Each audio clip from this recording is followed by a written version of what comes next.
ক্ষমতাচ্যুত শেখ হাসিনাকে নিয়ে ভারতের সামনে তিনটি পথ খোলা।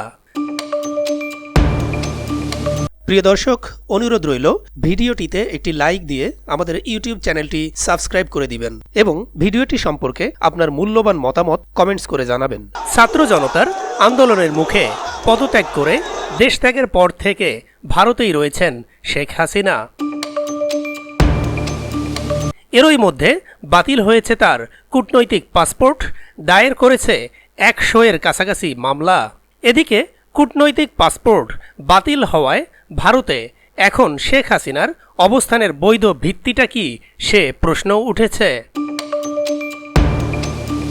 সার্বিক পরিস্থিতিতে ভারতের শীর্ষ পর্যায়ের সরকারি কর্মকর্তা ও বিশ্লেষকদের সঙ্গে কথা বলে বিবিসি ইঙ্গিত পেয়েছে এই মুহূর্তে শেখ হাসিনাকে নিয়ে ভারতের সামনে কার্যত তিনটি রাস্তা খোলা রয়েছে। প্রথমটি হল বাংলাদেশের সাবেক প্রধানমন্ত্রীর জন্য তৃতীয় কোনো দেশে আশ্রয়ের ব্যবস্থা করা, যেখানে তিনি নিরাপদে ও সুরক্ষিত পরিবেশে থাকার নিশ্চয়তা পাবেন। দ্বিতীয়ত হল শেখ হাসিনাকে রাজনৈতিক আশ্রয় দিয়ে ভারতেই রেখে দেয়া। তৃতীয়ত হল ভারতে কর্মকর্তা ও পর্যবেক্ষকদের একটি অংশ বিশ্বাস করেন কিছুদিন পরে উপযুক্ত পরিস্থিতি এলে বাংলাদেশে শেখ হাসিনার রাজনৈতিক প্রত্যাবর্তনের জন্য ভারত চেষ্টা করতে পারে। কারণ দল বা রাজনৈতিক শক্তি হিসেবে আওয়ামী লীগ এখনও ফুরিয়ে যায়নি এবং দলের সর্বোচ্চ নেত্রী হিসেবে তিনি দেশে ফিরে সংগঠনের হাল ধরতেই পারেন। শেখ হাসিনা ভারতেই রয়ে গেলে সেটা আগামী দিনে ঢাকা দিল্লি সম্পর্কের ক্ষেত্রে বিরূপ প্রভাব ফেলতে পারে বলেও মনে করছেন কেউ কেউ। ফলে শেখ হাসিনার জন্য তৃতীয় কোনো দেশে আশ্রয়ের ব্যবস্থা করাটাই যুক্তিযুক্ত মনে করছেন তারা।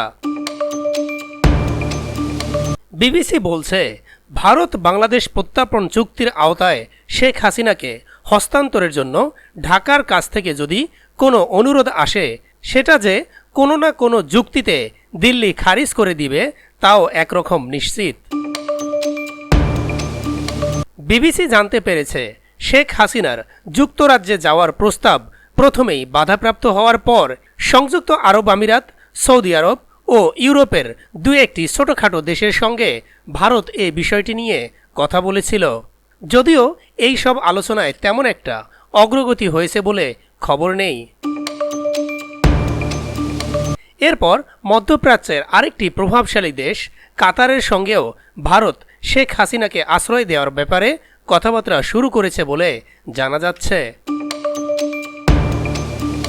পাশাপাশি এটাও ঠিক, শেখ হাসিনা নিজে এখনও কোনো দেশে লিখিত আবেদন করেননি। তার হয়ে এবং তার মৌখিক সম্মতির ভিত্তিতে যাবতীয় কথাবার্তা ভারত সরকারই চালাচ্ছে। একান্ত প্রয়োজন হলে শেখ হাসিনাকে ভারতেই রাজনৈতিক আশ্রয় দিয়ে রেখে দিতে যে ভারত দ্বিধা করবে না, সেই ইঙ্গিতও কিন্তু দিল্লিতে এখন পাওয়া যাচ্ছে।